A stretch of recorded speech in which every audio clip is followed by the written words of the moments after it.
Morning dears. बात करते हैं आज गोल्ड के पोजीशन की। अब पहले हम अपनी कल की एनालाइज देख लेते हैं। कल हमने जब गोल्ड को एनालाइज किया तो 25 17 18 के आसपास था। और मैंने ये कहा था कि यहाँ से ये या तो यहाँ से रिजेक्ट हो सकता है। अगर ये ब्रेक होता है तो फिर 25 29 का एक लेवल है, यहाँ से रिजेक्ट हो सकता है।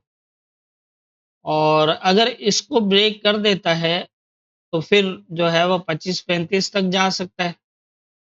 और अगर यहाँ से रिजेक्ट होता है तो ये आएगा नियर अबाउट जो है वो 2509 के आसपास। और 2509 का एरिया काफ़ी इम्पोर्टेंट रहेगा। अगर यहाँ से ब्रेकआउट लगा इसका तो फिर इसके पास जो है वो 2500 से 2496 जो 40 पिप का जोन है यहाँ तक आ सकता है। जैसा मैंने पहले भी बताया था कि यहाँ की जो प्रीवियस पोजीशन है इस जोन के ऊपर जो बनी हुई है वो काफ़ी स्ट्रॉन्ग है, तो यहाँ से जो है वो बुलिश होने के बहुत हद तक चांस होंगे। आप देख सकते हैं यहाँ से ही रिजेक्ट हुआ 2529 से, और इसने जो है वो 2500 को हिट किया। हिट करने के बाद इसी एरिया से सपोर्ट ली और दोबारा 2500 18-19 तक गया। उसके बाद दोबारा जो है वो 2509 का एरिया जो है इसको एज ए सपोर्ट रखा हुआ है। अब आप खुद देख सकते हैं कि किस तरह से जो है वो आपको यहाँ से एंट्री बनती थी। बहुत ही इजी था, कोई इतना मुश्किल नहीं था। यहाँ पर एक सीधा सा जो है वो ये कंफर्मेशन थी यहाँ पर कि 2529 को टेस्ट किया, बिल्कुल प्रॉपर टेस्टेड था। नीचे लाके क्लोज किया, उसके बाद इसने M15 के 4 क्लोज किए, लेकिन वो इस जोन को ब्रेक नहीं कर पाया और वहां से जो है इसने 2 सेल क्लोज किए। सेल क्लोज करने के बाद ये एक अच्छा एंट्री एरिया था इस तरह। तो ये पोजीशन थी। जैसा कि यहाँ पर आप देख रहे हैं ये तो डायरेक्टली ब्रेक था M15 में, तो इसके बाद इसके पास सपोर्ट यही बनती है और यहीं से इसने दोबारा सपोर्ट ली और यहाँ से भी 200 पिप के करीब ऊपर गया। आप खुद देख सकते हैं 300 पिप ऊपर से नीचे और 200 पिप नीचे से ऊपर। जैसा मैं पहले भी कहता रहा हूँ, हमेशा ये कहता हूँ कि हमेशा रेजिस्टेंस, स्ट्रॉन्ग रेजिस्टेंस एरिया से सेल देखें, स्ट्रॉन्ग सपोर्ट एरिया से बाय देखें। तो आप देख सकते हैं बीच की एंट्री हमेशा जो है वो प्रॉब्लम क्रिएट करती है और उसी की वजह से जो है वो मसले होते हैं। हमेशा आप अपनी सेफ ट्रेड करनी हो तो इसी तरह से ही कर सकते हैं। तो ये थी हमारी कल की एनालाइज और मार्केट की मूवमेंट। अब देख लेते हैं आज के इंपॉर्टेंट एरियाज क्या होंगे। आज के इम्पोर्टेंट एरियाज की बात करें तो कल जो पोजीशन बनी है उसके हिसाब से अगर हम देखें तो ये एरिया जो है वो एज ए सपोर्ट मौजूद है। जबकि ये ब्रेक हुआ है लेकिन इसको ब्रेक नीचे किया है तो उसी तरह से ये ऊपर भी ब्रेक हुआ है। और जिस तरह ऊपर ब्रेक हुआ और उसके बाद जिस तरह इस एरिया को एज ए सपोर्ट लिया है मार्केट ने, तो हो सकता है कि ये अच्छा खासा बुलिश हो सकता है। लेकिन अगर डे की क्लोज की बात करें तो वो थोड़ा मतलब कंफर्म नहीं कर रहा। तो आज की पोजीशन जो है वो दोनों तरफ लग रही है, कुछ भी हो सकता है। या तो अब जो है वो सेल की तरफ मूव हो सकता है या फिर बाय की तरफ भी मूव हो सकता है। अब यही है कि अगर इस एरिया से ये रिजेक्ट होता है तो फिर पॉसिबल है ये एरिया होगा। अगर ये एरिया ब्रेक होता है तो फिर सेम। और अगर यहाँ से ये यहाँ आता है और दोबारा इस एरिया को जिस तरह ये पीछे सपोर्ट है इस तरह की सपोर्ट बनाता है तो फिर जो है वो इस तरह की पोजीशन बनेगी। एक तो ये है, और अगर ये एरिया ब्रेक हो जाता है ये 29-30 तक जाने की, यहीं से अगर ये इस एरिया पे स्टे करता है 21 से 20 को, तो फिर जो है वो इस तरह की पोजीशन भी बन सकती है। नीचे ये एरिया एक अच्छी सपोर्ट है फिलहाल, क्योंकि इसको जो है वो पिछले कुछ दिन से अच्छी सपोर्ट बनी बनी हुई है, तो ये दोबारा इस एरिया को एज ए सपोर्ट ले सकता है।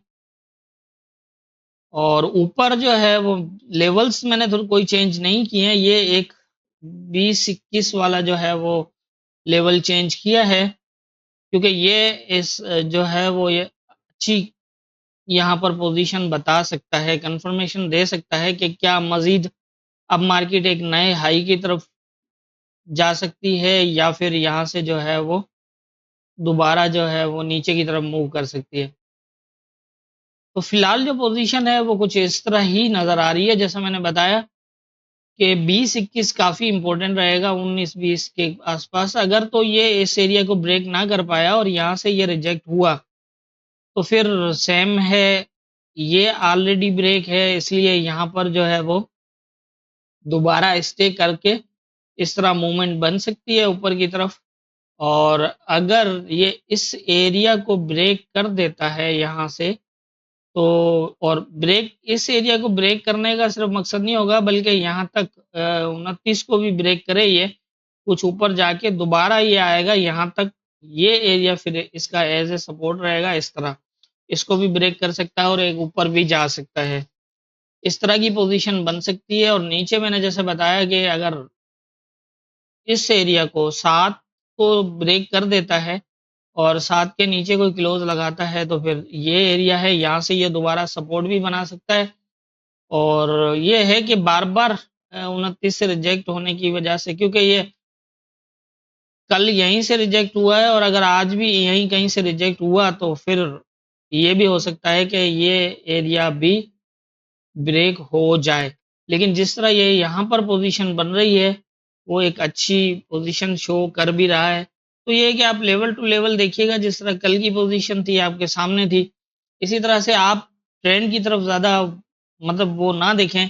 अगर मार्केट यहाँ से देखें ना, यहाँ एक रेजिस्टेंस एरिया से मार्केट रिजेक्ट हो रही है, कंफर्मेशन दे रही है, तो इट मीन्स आप यहाँ से सिर्फ सेल को ही देखें और सपोर्ट एरिया के आसपास जब मार्केट आए तो वेट करें। अगर बुलिश सेटअप दे रही है और बाय की पोजीशन दे रही है, तो आप वहीं से बाय देखें, जल्दबाजी करने की ज़रूरत नहीं है। मैं आपको एक और चीज़ बता दूं, मार्केट हमेशा ऐसे जो फास्ट किसी लेवल को आके और एकदम फास्ट मूव करती है, तो उसका रीज़न यही होता है कि वो पहले अगर बाय फास्ट होती है तो फिर पहले रिजेक्ट रेजिस्टेंस एरिया को ब्रेक करने के बाद नीचे आती है, तब वो जो है वो फास्ट अप जा सकती है जिस तरह।